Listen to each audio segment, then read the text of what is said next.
Welcome everyone, I'm Heather Vitale and you're watching Harness Racing Updates Two's in Training. Sponsored by Courtly Choice, standing at Winback, New York and the New York Sire Stakes. Ray Schnittker went from training a stable of claimers to becoming the trainer of the year for the entire country. From that first millionaire who put him on the map to his love of the Wild West, we've got a lot to cover in this edition of Two's in Training. Take a look at this good-looking 2-year-old New York bred Hypnotic AM. They breed him the best in New York.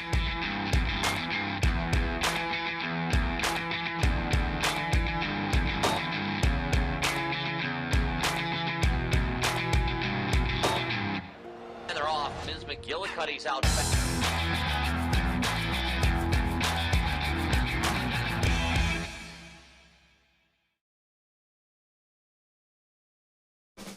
Multiple stakes winner Courtly Choice is now standing at Winback Farm of New York. Courtly Choice and the Buckeye Hall of Famer Dave Miller does it. Courtly Choice. Rush, 3 of them across the track. Who's it gonna be? It's Courtly Choice. Courtly Choice set sail, and it's Courtly Choice with a stunning upset. It's all Courtly Choice and David Miller and front 148-3. For more information, visit winbackfarm.com.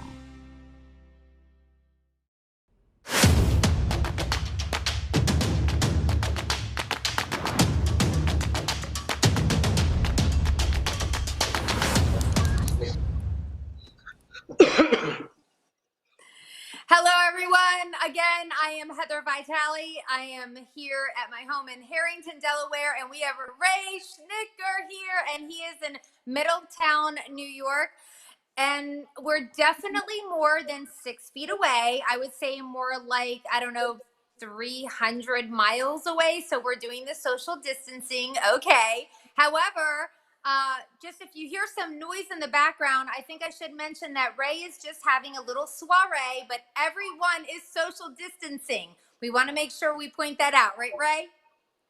Yep. I keep Mark McDonald like 20 feet away. He's got some kind of diseases and stuff. That is such a good idea. I knew that this interview right off the bat, we were going to have takeaways. So good deal. Now, how is COVID-19, how are you dealing with it? What are you doing as far as the extra time? Well, I've been watching a lot of thoroughbred races, riding a lot of horses myself, and just being bored to death, actually. And the only thing great about it is you can actually train in the morning. You've been what? Said you can train horses in the morning, thank God. Yeah, I was going to say, yeah, absolutely. Yeah, I can hear you now. One of the things is when you have the stakes horses, like the 2-year-olds that we're going to talk about in a little bit, their schedule doesn't seem to fluctuate at all, right? Even with the COVID-19, because their races are later on in the year anyway. Yeah, well, so far, but I would imagine they're going to get pushed back. So, just don't want to kill them. And, the training is actually about the same as last year, but it's going to depend on how the schedule goes. I think New York's probably going to be pushed back even farther. Okay. Because I was going to ask you about some of your concerns. And I mean, is that the main thing? The stakes races are just going to be a little bit later than they were? I hope that's a positive. That's the only thing that happens. I mean, I think in the other states you got a better shot just because they don't have the cases they have down in the city. But no, it's getting a little tough because like I got a bunch of H horses. I own usually probably 50% or more of all the horses in my barn, and it gets a little tough on bills. There's probably 50,000 going out a month and nothing coming in. And by this time, other years, I'd be starting to make the money, and the swing would be going the other way. Yeah, absolutely. Well, hopefully soon we will be making some money because I feel you with that. Yeah, I'm looking forward to stake season coming, even if it's a little bit later. So fingers crossed, right? Okay. Now let's talk about you as a person and some of your accomplishments. All right. So first of all, 2008 Trainer of the Year, the United States Harness Raiders Association's Lifetime Achievement Award for the Monticello Goshen chapter. You're a United States Trotting Association director. You're also a racing under saddle participant, which I absolutely love, right? Because you must have been riding horses for a long time, right? Like your entire life. Yeah, we always had some kind of riding horses to go with, and I've had a lot of luck riding standardbreds. They get a little hot in that, and actually, it was just a lot of fun. I did it probably 25 years ago. I won a race at Freehold, and then I come back another 25 years, and we had this horse, and actually, it was a lot of fun that day because a couple of my partners wanted me to come off because they said I was too fat, and then when I won by about 80, it was a really good feeling, you know. But I kind of thought I could win that race because them girls, they're all good riders and that, but they'd never gone for 30,000 in their life. And actually told my wife before the race, I'm going to be back about 10 at the half and I'm going to jog. And it happened exactly like that. So that was good. I love it. Yeah, we just saw you at the Meadowlands there winning a race. Unfortunately, it was a non-wagering race, so no bets could be put on by your wife, Dr. Janet. But anyway, still a lot of fun. Yeah, it was a lot of fun. I enjoyed it. We want to mention that you do write a column for Harness Racing Update, and you have raised tens of thousands of dollars in scholarship money for kids. You've participated in the USTA Adult Driving School. So just a sincere thank you to you, because one of the things is you don't just train horses and own horses, but you really want to see the sport thrive, you know? Yeah, well, I think that's one way of getting it out. It's, sometimes it can be a pain in the ass, but I enjoy doing it. And, the game's been very, very good to me. I mean, come out of Buffalo and where I'm at now. So, and I actually enjoy when we got young kids that are around. It's fun to see their enthusiasm. It's not like going to the Yonkers paddock and you see a bunch of grumpy old guys driving. Not old guys driving. I think they're grumpier than the guys that I used to drive with years ago. But just the refreshing faces and that, it's fun. If you're just tuning in and you maybe don't know Ray Schnittker, be ready for a very candid interview. And there is hashtag no filter, okay? We're just putting that out there. Now, let's talk about Buffalo, because you just did mention it. You started with your dad, Warren, who, he just passed away. It's such a wonderful man. And so you guys had a claiming stable and it worked out like that. Give me sort of a story there, because I don't know a whole lot about it. Actually, a couple guys were coming down to New York, Roosevelt Raceway. I was maybe 26 years old and they were doing okay. And I thought I could hold my own with them. And when we come down, I always tell the story. We had 5 horses, all claimers. And I said we had 8,000 a bank and 5 horses. I just said we were too stupid to know that we were broke. But it all worked out. I was going to come for 2 months and go back. And just kept winning races. And I think by about the 3rd year, I was leading trainer at Yonkers. So it's worked out really, really well. It was all claimers. Basically, the good part about back then that really helped me is you could claim one for, say, 30. You used to go up 20% at a time when you claimed. And I would have you claim one for 33. If you were in a 40 claimer, for some reason back then, nobody wanted to give you a profit. So you could win every week and just make a ton of money with them claimers. So that's how we kind of got started, But actually on HRU, when they do some interviews on them old guys, and I see some guys they're questioning, they say, yeah, when we were at Roosevelt, we'd come into paddock, they'd say it ate my day. Well, I want to clarify that. Everybody was trying to win. Maybe the drivers had maybe been a little iffy, but that was a good excuse for a trainer to buy another week to train some bad horse. So it just drives me nuts when I hear about back then. It's not your turn, that was a crock of crap, All right. Well, that's why we love you at HRU and on season training. So I do want to tell everybody that is tuning in. I know we have a really great audience tonight. If you do have a question, we took viewer questions writing in to the editor today. But if you do have a question, you can post it here while we're doing this live telecast. And maybe we will answer it, okay? Now, let's continue to do a little stroll down memory lane. And the first horse I want to start out with, because I know that you have a couple horses that you are still continuing to take care of. And oh my gosh, you have Heather Jean Colleen still. She is 29 years old. What? Yeah. I remember watching her race. People used to call me Heather Jean Colleen because she was like such a great mare. And tell me about her influence on your life and how is she doing? She's getting up, getting a little longer too. She's still getting around, but I remember I claimed her off of Bill Robinson. That was when Robinson was whatever he was doing. Nobody would ever claim one off him, and I think it was 62,000. And I think I cut the track. I trained her in 52 before I ever raced her, which was one hell of a mile back then. And we actually bet her, and she was in the open. Jimmy Morrow drove her for me at the Meadowlands against real horses. And he left, and then he got shuffled the last, and we got out, and we missed by a head. And she smoked home. And then the next week, I think Alimony set the track record, and I cut the mile. So she was a great mare, went over to Yonkers, really good on a half, raced against the boys. And they wouldn't let her in the filly in the mare's race. And she won the Claire Pace one year, and she's just an outstanding mare. Really just a little bitty thing, but try like hell. Yeah, I loved watching her race. And you also have one more lap, right? He won the 2010 Meadowlands Pace for you. I think that was your first pace, right? Yeah, it's first pace, and one more lap. Actually, hadn't done nothing 4 or 5 years. It's been busy.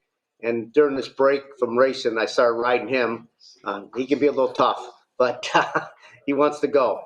But he's got a home for life. And I'll tell you what, Timmy did a great job driving that horse that night. And when anybody watches a replay of one more lap winning that race, there was a horse that wanted to win that night. He went one hell of a mile. So let's talk a little bit about Covert Action, because I kind of feel like this might be the horse that sort of put you on the map just because he was your first millionaire. And I remember when he won the presidential, he paid over $100 that night. I also remember reading a lot about you swimming him, and I kind of feel like you made swimming cool, like you were swimming him in a pond. Can we say that was a poor man's pool? Hey, look at that guy, by the way. I think I lost my looks. But it's funny. There was a really good free-for-all in New York called Ebony. And I can't think of his name right now, but he was like in a 5-claimer, and he worked his way up to the open. And I asked the guy, "What'd you do?" He had a brutal-looking knee, and the guy said he was swimming him. So Colbert had a knee surgery at 3, and actually I always remember we went our first start at Roosevelt Race. I think we paid like $30. I just paid $100,000 for him. He's in hours at 2. And I'm thinking, what the hell? He just got beat. He just missed a track record at Pompano 55 the week before I bought him. And he missed a track record by a fifth and paid like $30. I never forgot that. But had some great partners on that horse. And one thing about him, I was young then, I could drive him like a complete moron, and he'd come back the next week and race super again. Just a tough, probably my favorite horse still. Oh, I know. I loved watching him. I mean, it's so many of your horses that there's an experience when you watch a great horse, you know what I mean? And yeah. I think it goes without saying that if anybody says Ray Schnittker, like the one horse that you get associated with, of course, is Dewey, Cheatham, and Howe. What an amazing athlete he was. Okay, so of course we want to just say the 2008 Trotter of the Year, Hamiltonian winner, 3.1 million. And I mean, this horse had such a great story because he was actually orphaned at a young age, wasn't he? Yes, Steve Jones had him out there, and he was too cheap to get a mare so that he could nurse. So he was actually on his own for 6 weeks, and he overcome all that. And actually, the horse I've got from Steve, I'm probably going to put him in the Hall of Fame. Because I've had a lot of good horses from Steve, but it wasn't like he did anything extra. He kind of threw him out. I think he was kind of hope happened that he passed away. We have to pay a bill on him. But what a race horse. All right, but I still have another thought about Dewey, Cheatham, and Howe, but I do want to say that poor Steve Jones is taking a beating during this interview. So, Steve, if you're watching, my apologies to you. But Dewey, Cheatham, and Howe is one of those horses that we thought of as a triathlete, right? Because you rode him, you swam him, and you hooked him to a cart. Yeah, he was getting a little hot at 2, and I started riding him, and he got really good. And it was an unbelievable horse. I mean, you couldn't drive him bad. I mean, I think I went 17 in a row or something before I got beat. And just had great partners. I mean, 2 of them already passed away, but they're good guys, Frank Belazar and Charlie Ionazzo, really good friends. And that was part of that's one thing I've seen. If you get a good horse, you got good partners, makes it so much fun. But no, he showed up every week. I wish he would have been a better sire. Really didn't work out that way, so you never know that way. I didn't think he could miss, but he did, No, that happens. Yeah. Anyways, right. Wait a minute. Can I give you my quick thing for my sponsor? This is a great horse. They said if I say their name, Gaia Antonacci, will give me free golf for the rest of the year. So I just want to get that one in there. Okay. What about for the interviewer? Can we throw that into free golf for the rest of the year? He'll probably get a couple rounds in there. Yeah. All right, we're good. All right. Great horse. Okay. All right. We actually have to take a quick little commercial break. So sip on your cool beverage, and we will be right back. Take a look at this good-looking 2-year-old New York bred Hypnotic AM. They breed him the best in New York.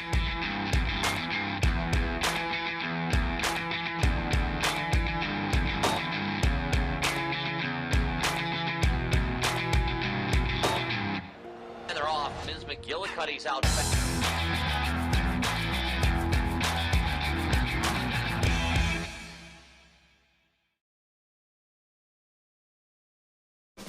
Multiple stakes winner Courtly Choice is now standing at Winback Farm of New York. Courtly Choice and the Buckeye Hall of Famer Dave Miller does it. Courtly Choice.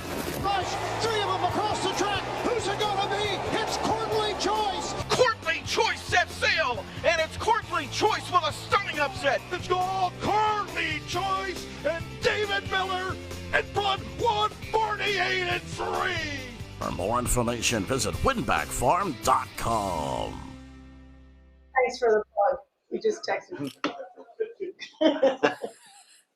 Hey, welcome back. We are with the Schnittker here on Tuesday in Training. And while this is like the Oscars, okay, because while we were taking a break, now what shirt did you have on before the break? Oh, that was great horse. That's Frank Antonacci's, or the Antonacci family golf course. And Guy said I got rounds of golf, I think, for 2 years. And now I changed in the Bucherry Doc Egloff's farm. So we got, got a little plug here, The doc there, he's a little slow, so we got to give it a cheap thing, But whatever, we're taking care of everybody. So this is awesome. It's like the Oscars. You do wardrobe changes whenever necessary, and everybody stays happy. Hey, I want to ask you, why didn't Steve Jones have an advertisement for Huntsville on this thing? Why didn't he? Yeah, we're gonna find out. Yeah, I'm telling you. Poor Steve Jones. That is going to be a new hashtag on Twitter and Facebook. Hashtag poor Steve Jones, because he is really taking it today with Schnittker. We love you, Steve Jones, by the way. Okay. Before we move on, let's get some Schnittker data as far as the stable is concerned. How many horses do you have overall? And then let's do a breakdown with the older ones and the 2-year-olds. Oh my God. I think I got about 45 probably. And I think I got 10 older horses. I kind of I got actually Hick from French Lick and Brian Quino I thought would have a hell of a year already by now, but there's no racing. And I got a bunch of old trotters. I usually keep around Yonkers, and they plug in between 50 and 100,000 a year, and nothing really wrong with them. And then I got 18 3-year-olds I brought back. I had a really good crop of 2-year-olds. Usually I don't have that many 3-year-olds.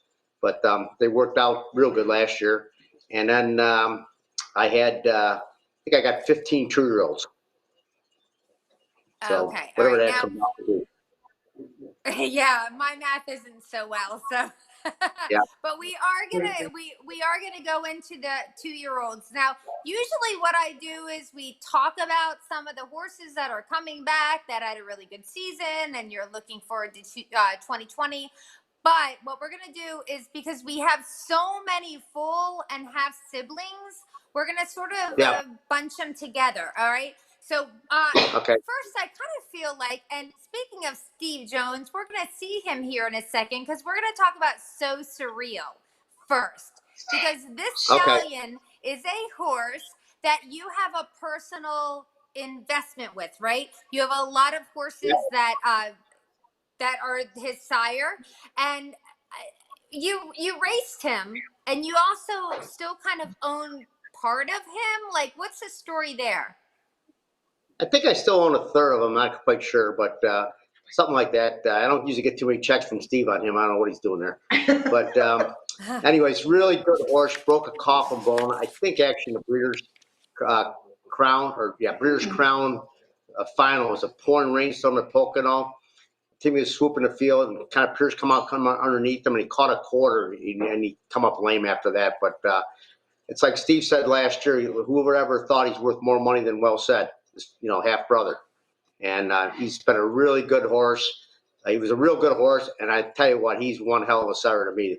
They usually all got good gaits. I mean, Steve bred them to a bunch of goats basically, and these things, they want to go, and they got great attitudes. So I think he's going to be a sire to be around for a while. Yeah, I was going to mention that he is actually a half brother to Will Said, and also he's the first Some Beach Somewhere to stand stud, isn't he? Yes, and it was funny when Captain Treacherous, when he was a 3-year-old, he was walking in the parking lot at the Meadowlands. I just baby raced So Surreal, and he was about an inch shorter than him, or an inch smaller at that time. Probably now he might even be a bigger horse. So, but they had the same body lines and everything, and they looked exactly alike. And it's I kind of he broke that coffin bone. Was kind of disappointing. I lost a couple owners on that deal, but anyways, it looks like I'm going to make the money as a sire. Yeah, and I'm going to tell you what, the other night we had Paul Kelly on Harness Racing Updates 2s and Training, and he couldn't say better things about So Surreal. I mean, he just raved about his So Surreals. I mean, he's getting a lot of attention. Yeah, I tell you what, they're good gated. He throws size, might toe in a little bit, but basically really correct. And I just like their desire. I mean, you tap them on the butt and they want to go. Okay, and of course, we do want to mention that they are part of New York Sire Stakes, so I want to make sure that we, get that in. Yeah, last year he won 3 of the 4 finals, and I think the filly division was 1, 2, 3, and he only had like 60 mares bred to him. And Steve did a little bad job there, but horse overcome it. All right, we're going to talk about the first 2-year-old is So Surreal, of course, and that is Stop Staring. All right, so this is So Surreal out of Paramelons, Hanover. Oh, Paramelons. Every time I say that, I'm kind of wondering where that name came from. But $95,000 from the Goshen yearling sale. Now, this is her second full. Actually, her first one was also a So Surreal, right?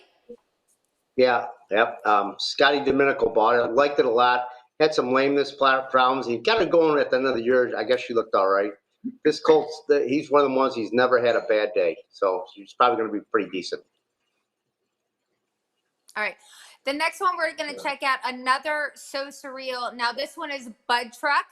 It went for $40,000 at the Goshen yearling sale out of My Girl's a Star. Now, the first thing that I know when I looked at Bud Truck is he was born June 16th. Like somebody would say, no, not June 16th, not going with this horse. But obviously that doesn't bother you, the late foaling date. Okay, here's my theory on that. If I'm born January 1st and LeBron James is born December 25th the same year, do you think I'm ever going to beat LeBron James? Should I say no, right? Yeah. This horse, I mean, I tell you LeBron what, he's James. the guys that own a part of a Hick from French Lick, who is a full brother. They're in they got the Budweiser distributorship up here. So Steve named a Bud truck, and I tell you what, he was the toughest horse I ever had to break by double of any other horse. Probably took me 2 months to get the hobbles on him. I mean, had him in a round pen, double sessions, probably go down 30 times a day kick, and I was wondering if I was ever going to get him broken. Once he finally got it, he can really go. He's going to be a very talented horse. Yeah. You actually trained the mom, though, right? Yes, the mom was very good. Yeah, she went in 52 at Vernon real early. I can't remember the mare. Tractor had a real good mare at the time. We were like second best. And she made pretty good. I think she won about 4 or 5 Sire stakes at 2. Very talented. The second dam, Alan Small had. And that's how I got that owner, Matt Meisinger. He couldn't get her going. And she was a real good two-year-old, broke a bone. You know, going into the final, going to be like 2 to 5. And then I got her the following year, win a couple Sire stakes, and she had my girl, the Star, and who's just a good horse. And I think Jonesy wanted the shit can the mare about 2 years ago, and I said, "What are you, a moron?" We kept the mare, and we're looking good now, I can't believe that Steve Jones still remains friends with you. Oh my gosh. If my BFF did this to me, we might have words now. Steve's a great guy. Yeah. You have mentioned Hick from French Lick a couple of times now. And let's take a look at him. Obviously named after the great baseball player, Larry Bird, made over $500,000 last year, a mark of 148.4 last year. I know that you're really looking forward to a 2020 with him. Yes, he's come back really strong. And he was lame at 2, really couldn't figure it out. He was 4th in the final. It's a miracle that Timmy got a 4th with him, actually. And come back real good last year in the Empire Breeders' final with a detention barn. He won by 10, basically, just unbelievable mile. And just a real good horse. Went out to Indiana, got beaten in the final by a head. Probably a few too many times on the front, but he's always 2 to 5, so where are you going to put him? But he's coming back very good, so I should have a good year with him. All right, awesome. Let's check out He's a Snob. This is another So Surreal. Now, the dam of this one is Hallmark Hanover. All right, this is a $32,000 Goshen yearling, another June foal. All right, now it's a Howard to Pedigree Snob who made over $430,000. Yeah. Anyways, very nice colt. Richie Silverman won the final with him in New York, the 2-year-old final. She was a filly, have a sister to him, and I thought she'd bring some more. I figured Richie must be a little slow or something. I couldn't believe he didn't buy this mare or buy this colt for $32,000. Super looking, training, same thing. Never had a bad day. I got 3 So Surreals, and it's really tough to tell which one's better. But hopefully a couple of them break through. I think I got 3 really top horses though. All right, very cool. All right, going to move on to Dillinger now. We've got an Always B Miki colt out of Bodacious Hanover. Now, of course, Bodacious Hanover is the mom. Let's backtrack. Bunny Lake is the mom. Bodacious Hanover. Always B Miki. Now, this is his first crop. This horse went for $120,000 at Lexington. Yeah, I was going to buy him, and I just love the brother, Lake Charles, who Doc Egloff actually raised that one. I got his sweatshirt on here. And Lake Charles, I think, made like $120,000. He kind of had an odd name. Doc, I guess Doc's from Louisiana, and Doc used to hang out at Lake Charles, I guess, and with the whole crew of Rainbow Warriors and stuff like that. And that's why he named the horse that. Lake Charles actually had a huge season last year, 5 wins out of 9 starts. Now that's another one that, COVID-19. Very good horse. Yeah, very good horse. And, I kept him in the Stallion series. I don't know if that's a good third or not, because I thought he was a really top horse. And then by the end of the year, my partners were like, he's not all that much and blah, blah, blah. So I didn't listen to that. So maybe next year I'll just put them all in the good ones right away, and we'll see what we got, But that was my theory on him. But I think he's training back very well, though, so see what happens. All right, awesome. Another always be Mickey colt that we have here is Billy Clyde out of Janet Jackson. Now, I say this is a home bred. Now, this is one of Doc's horses, Doc Egloff's with Vucari. Now, he bred this horse and owns this horse. I didn't go through the sale, so that's why I put homebred down, because I wasn't really sure exactly, how to label this. But the dam did make $225,000. She's a mark of 151. A half brother to semi-tough. So yeah, tell me about Doc, Billy Clyde. Yeah, Billy Clyde. Doc sent him to me. He was like damaged goods, and wanted to know if I could get him going. And I kind of liked the horse, so I bought it and I actually own half right now. And another one, Doc's got some real interesting names. Doc was in he was a sheep farmer in Texas, and I guess this guy in Texas, his buddy used to raise the black muzzled sheep, and I guess they're like world quality. And his name was Billy Clyde, so Doc named the horse that. Is that a true story? Yes. Who can make up something like that? Yeah. I can hear John McDermott. I can hear John McDermott in the background because I know that laugh. So if he's laughing in the background, I have a little bit of suspicions that I'm not sure if that story is true or not. But we'll go with it. Yeah, Doc's the whole family. I actually watched a couple of his grandsons do the mutton bust, and the one won it. They can handle a sheep, I'll tell you that. It's Egloff trait. On the serious side, though, you mentioned that you actually bought into this horse, which I didn't realize. That is one of the things about you. I mean, I would say that you own. You said to me earlier you own, I don't know, 50 or 75% of most of the horses, or I think it's way more than that. I feel like every time I see a race Schnittker horse come out on the track, you own it. I would think that it would be more like 99.9% of the horses in your barn you own a piece of. Well, I own a piece of almost every. I think I got maybe 2 I don't.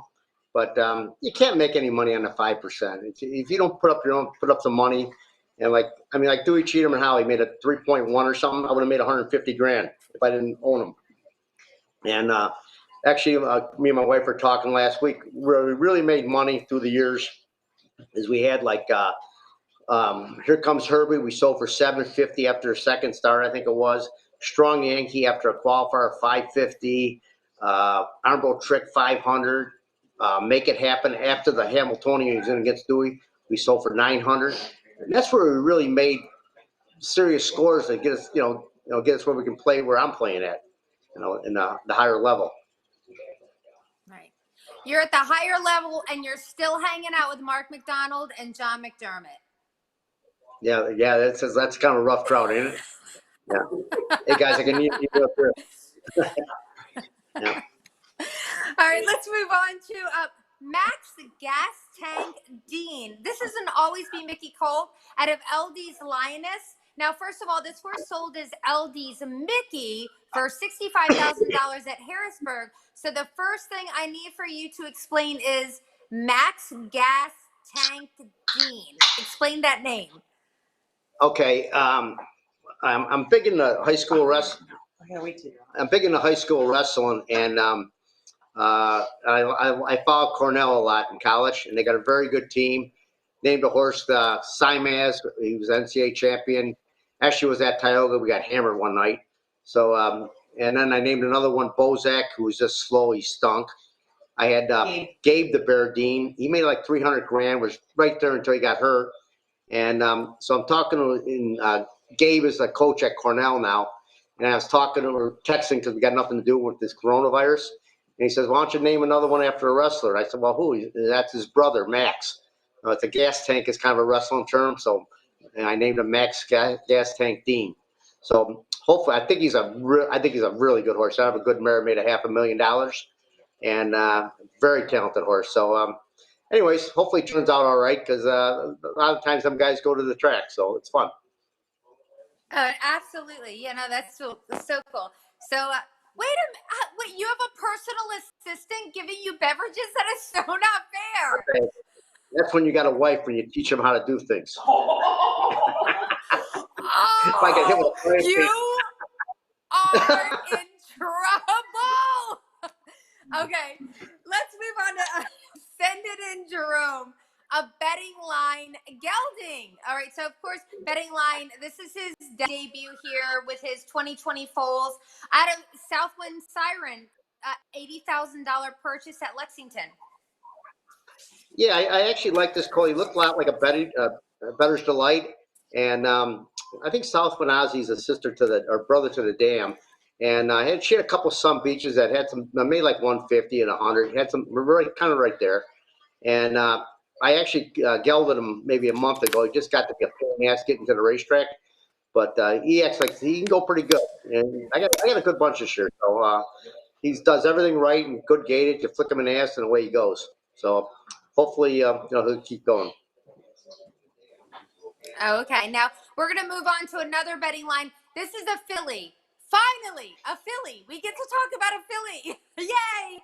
All right, it's Letterbuck. She's out of Wild West Show. Now, before we actually talk about Letterbuck, we have to talk about Wild West Show.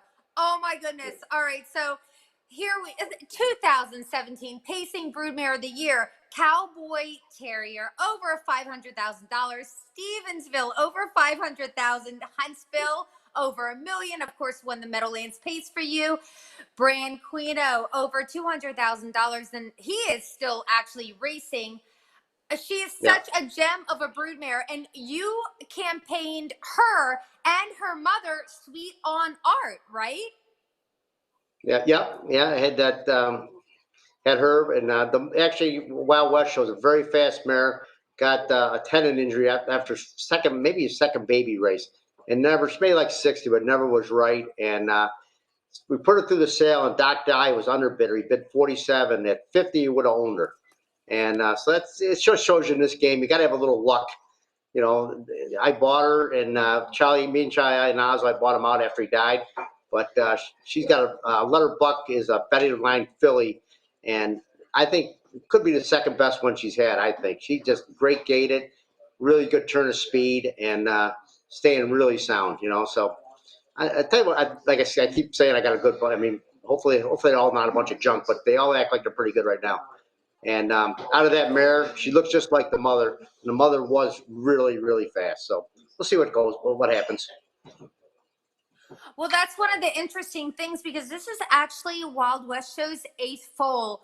Her first ones were all Some Beach Somewheres. And then, of course, he's passed away. But this is a betting line. So this is going to be really interesting to see what happens here. Yeah, and we got she's about ready to drop on Always Be Miki. So kind of excited about that because, like I said, I got 3 Mickeys, and they all go very well.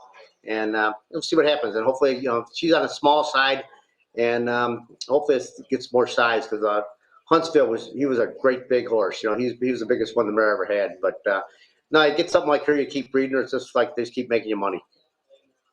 Oh my gosh! I mean, I can't imagine. I mean, she's like, I feel like she's had like a Nobel Prize winner. Like every time she puts something out on the ground, it's like it's amazing. Great mare. No. So blessed. We mentioned Branquino, and we do want to say that this is a horse that is not named after the famous Belgium fashion designer who I thought the horse was named for.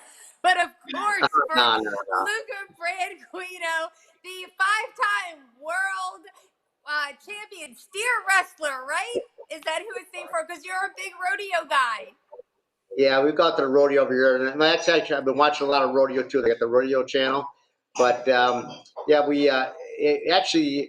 got pneumonia at 2. He went really good at the medals, and he overcome that. Didn't make no money at 2, but I think he come like 26 at Chester to one Thursday and got pneumonia, and he come back real good last year. It was a real good horse, and Luke Branquino was one hell of a steer wrestler, and I've named a bunch of them that were after. Rodeo guys like Billy Edbauer's a real good saddle bronc guy. That's the next foal. Well, actually, Wild West Show's foal this year the 2-year-old is Captain Treacherous Cole, and his name is Ed Bauer. So, anyways, got the rodeo theme and the wrestling theme. That's my 2 favorite sports. Oh, Huntsville's named after one of the rodeo guys' like hometowns or something. Yeah, Huntsville's after Joe Beaver's.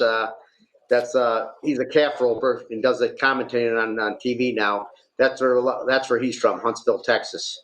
Stevensville is where all them cowboys are from. And then how I got Cowboy Terror was at Doc Egloff. He had this dog, and I used to work for him. He's a great guy. We said, what the hell kind of breed is that? And he says, I call him a Cowboy Terrier, or some kind of cross-ass, some mix. And so we named the dog, or the first horse out of her, Cowboy Terrier, who's kind of a nice horse. You know, I think he won a Pennsylvania Sire or 2. So, but so we always get the cowboy name, you know. But, all right, very cool. Now we're gonna move on. Actually, we're gonna move on to some trotters now. We've talked about a bunch of pacers, so let's check out some trotters. We have a 7 Nation Army here. Now this is a Chapter 7 colt out of Margarita Nights, $100,000 at Harrisburg. The dam actually made almost $250,000 on the racetrack. This is her 11th foal, but it's actually her first Chapter 7. Yeah, I think he's one hell of a sire, I guess, because I didn't like the looks of him or anything when he was right, like yearling and that, but he's turned out to be a great sire. I usually don't buy. I didn't really even care for the breeding on this thing all that much, but he's really athletic looking, and that's what you kind of got to give for a Chapter 7. And he can go right with the pacers, so he's probably I don't know, maybe my pacers are slow, but he's probably pretty good. Great attitude, and just wants to please you. Yeah, he is a half brother to Behind Doors, who made almost, $590,000. So, when you go into the sale, what's your big thing? Is it confirmation or is it breeding? A little bit of both. I got more money now, but that's my other pet peeve when you hear guys that can't compete and all this. Well, if you don't work at it, like Lake Charles was a $37,000 yearling. The one that won the final at Cigar and Port, he was an $8,000 yearling. So then I had another real good horse, Summerside, about 3 years ago, same year as Huntsville. He was a $15,000 yearling. So if you want to go do your work and pop around, you can find good horses for not a lot of money.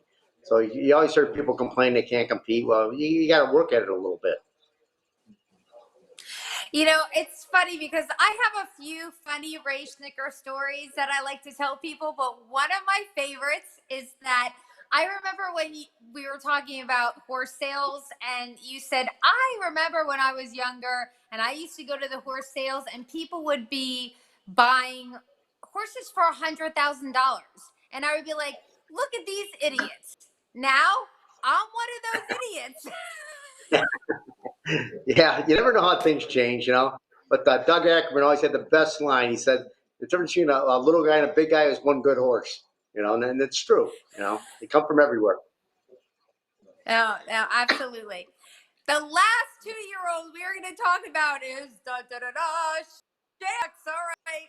The big thing here is this horse is damn Buckeye St. Pat. And this is a Muscle Hill colt, all right? $70,000 at Lexington. Of course, the dam, one of the best trotting mares of our generation. She made $2.3 million on the racetrack. Yeah, he's never had a bad day yet. Actually, when I bought him, I probably could have sold him to 50 different people. I never had so many people come up and say, I can't believe that's all he brought with him. The mare really hasn't had nothing. Had a couple lame ones. I think one fell down, broke its leg or something, but he's very talented. He's never had a bad day. I like him a lot. He's got a great attitude, and if he stays sound and everything, I think he's going to be a real player. He had a great video for Doc Egloff's, and actually thought he was the best one she's had so far, looks-wise. But time will tell. One thing I have to say is if Ray Schnittker is ever on twos in training again, and you want him to wear a shirt and you want your name out there, he is your man. You have another shirt on. Seriously? Like, what is that? What are you wearing here? This is Samuel Hill. This is Steve Jones. So Surreal. Oh, okay. I see it. Okay, now, Beautiful. All right. We've gone to, Actually, he's got a we've nice gone from shirt the, for him. That's good because usually he's too cheap to buy something like this. all right. All right. So actually, I want to give our sponsors a plug. Our official sponsors is Corley Choice, who is standing at Winback Farm in New York, and of course in New York Sire Stakes, because they are sponsoring the show, and our viewer questions that we took over the internet earlier. So we're gonna check those out now. All right, Ray, ready here. I'm done interrogating you, so now we've got some other viewer questions. Jeanette Zelinsky says, you have some catchy names of young horses in your stable. Is there a backstory about Lake Charles or others? We did talk about Lake Charles a little earlier, correct? That had to do with Doc Egloff. Yeah, that was the Rainbow Warriors there, and Doc named her. That used to be his gang. He hung out with at Lake Charles, so you know, he kept the name. I thought it was kind of catchy, and he's a really good horse. So I really like this horse. All right, we're gonna go to the next one. It's from Rich Jordan, and he asks, in addition to buying yearlings at the sale, I noticed you also breed some mares, such as the dam of Hick from French Lick. Do you make the mating decisions, or do you have a consultant? Well, usually I just let Steve Jones do it, but on this particular horse, he was trying to get rid of the mare. I don't know, he's a mental midget or something. So I had to put my foot down and say we aren't selling her, and it's turned out great. Now we got a Huntsville, and but usually he's not bad, but once in a while he's a little slow. I think because he's from Ohio. You mean Steve Jones is from Ohio? Is that what you're saying? Yeah, that's right. I think. And once in a while a little slow on the switch out there. So now I've lost all of my Ohio viewers. Well, they like that. You also, in addition to having a personal assistant bringing you beverages during this interview, you have your own laughing section as well. So this is so not fair, because I'm gonna have to talk to the powers that be at Harness Racing Update and say, Ray Schnittker, he gets that and he gets this. So all right, we're gonna move on. I love this next question so much. Judy Chaffee asks, I had the pleasure of meeting your wonderful father a few years ago when he was at the Meadowlands watching your youngsters in baby races. He was so proud of you. I'm wondering if your father had a favorite from your current group of 2-year-olds, and what was his favorite among your success stories? I love that. Love that. Well, actually, my father, he was starting to fail already, so I really didn't have a good feel for this 2-year-old bunch. But my father is very proud of me. He used to drive me nuts bragging about me, but, whatever, I miss him. But his favorite horse was Colbert Action, and he's probably not going to do that, but he told my sister, he says, I want my ashes on Colbert Action. And that was his favorite horse, and that's really, really what got us going in New York. We bought him for $100,000 every dollar we had, and just turned out made $1.1 million the hard way, and was around for about 7-8 years racing, and we had a lot of fun, and we had some great partners on that horse too, really good partners. So it was a lot of fun. Like I had Ron Kalkenberg back in the day, and Arnold Scheer, Frank Belazar just passed away, and like I said, without my father and Ron, probably I wouldn't be where I'm at. They'd back me 100%. So awesome. So awesome. I love that. Yeah. All right. Now we're going to go on to Gord Cooper. And he asks, when Paul Kelly was interviewed by HRU, he mentioned that each track in New York is different and a trainer has to get familiar with the nuances to really succeed on the New York Sire Stakes circuit. Do you agree, or do you think something else gives you a leg up? I really agree with that. I mean, I'm from Buffalo. A couple quick, so I really like having like Mark McDonald and Tyler Buerner and Jason Bartlett come over a lot of times to help me train in that. So they get a feel, and it doesn't really matter on a 5/8 or a mile. They either go or they can't go. But these New York tracks, you got to know to set them up, or take it easy in a turn or whatever. And I don't know how many. I always go up to Buffalo, it's my hometown. I'm getting a little tired of going up there. I don't know anybody anymore. I've been gone for so long, but I watch a guy pull a horse down, stick its toes in twice, and the gate opens up. And what's a local guy do? They send him out of the gate and they stick their toes in again. And I almost feel like asking him, what do you think was going to be different than 30 seconds ago? So there's a lot of feel. Like you go to Buffalo, I say, get around the first turn and then start the race. Because they're tough and all the surfaces are different. It's a lot harder on the horse, a lot of shipping, and the horses just aren't relaxed. Where you're just going to freehold back in the day when they had good races at freehold. I'd go there 6 weeks in a row, and them horses would get around there like after a start or two, like unbelievable. With Buffalo or New York Sires, you're going to a different surface every day, different turn, so a lot of them crash and burn. But it does really help to get the same driver. That especially on trotters, it's huge. All right. Well, I gotta say, I'm a little surprised you continue to get the same driver with the torture that you're putting them through, like the person that's in your house right now. Mr. Mark McDonald, what are you thinking? He knows where the power comes from, though, obviously. Yeah. He's got nothing else to do. All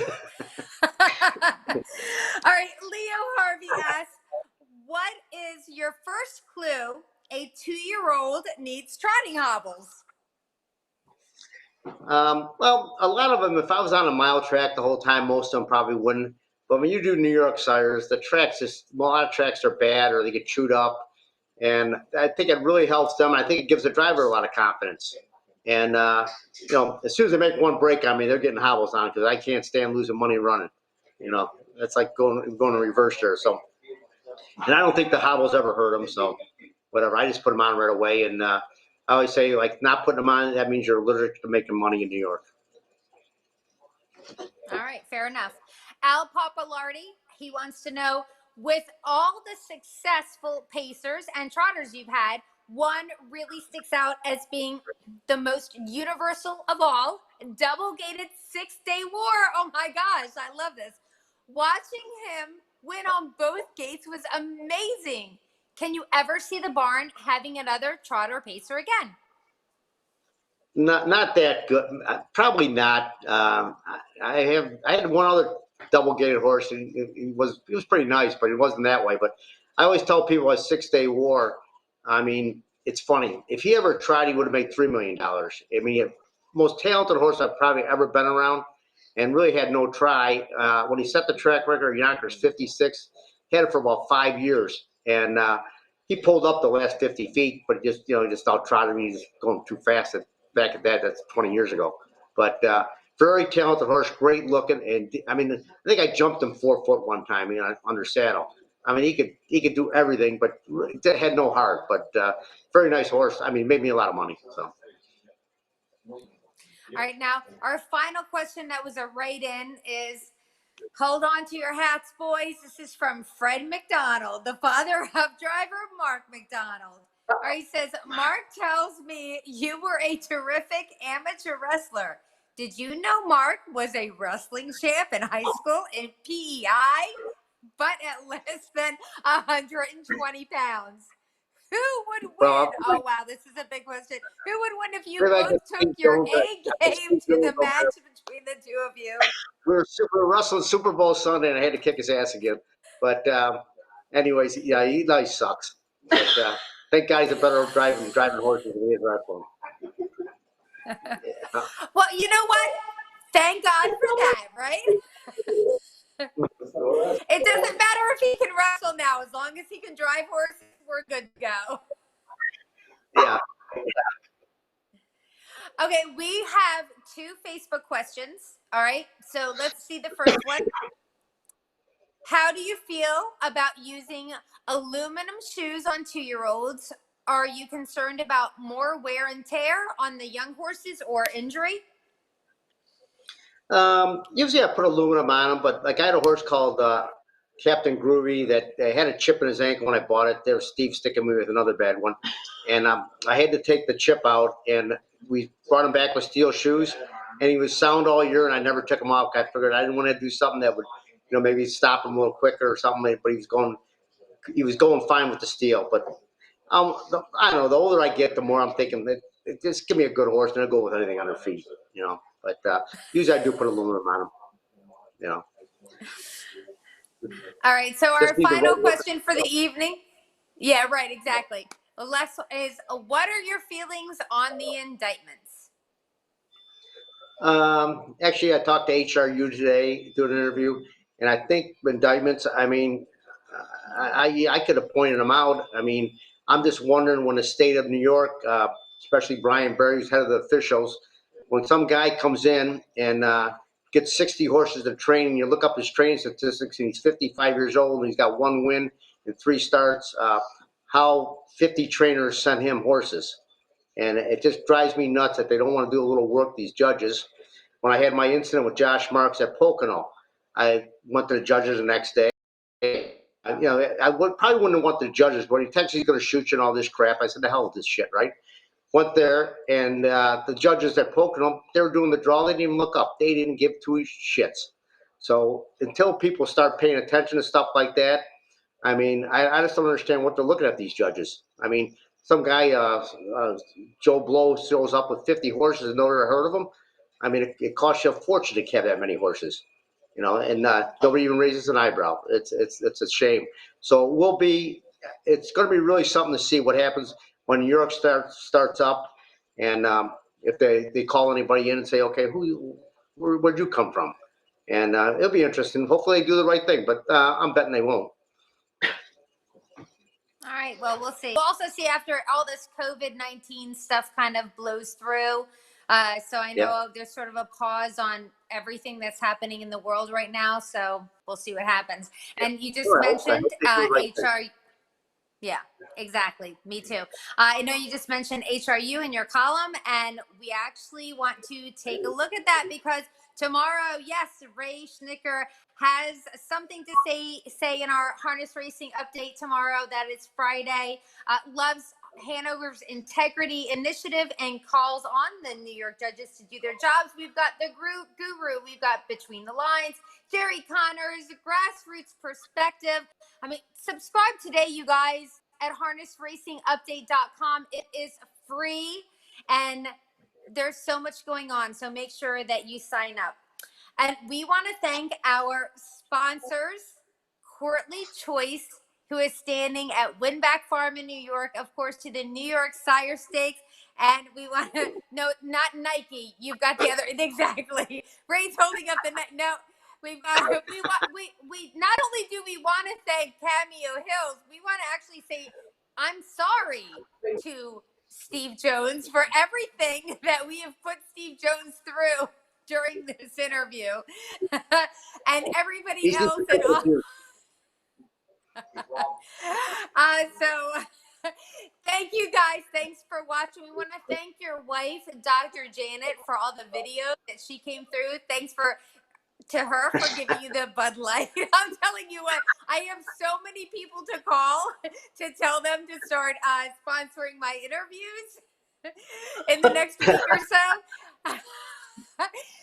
Thank you to everybody for watching. Ray, you're the best. It was such a great interview. I appreciate this, and I'm signing off. Have a great night, everybody. Yep, thank you. Harness Racing Update is the sport's most comprehensive and trusted news source and the fastest growing publication in the game. HRU has you covered with award-winning features and commentary from some of the sport's best writers.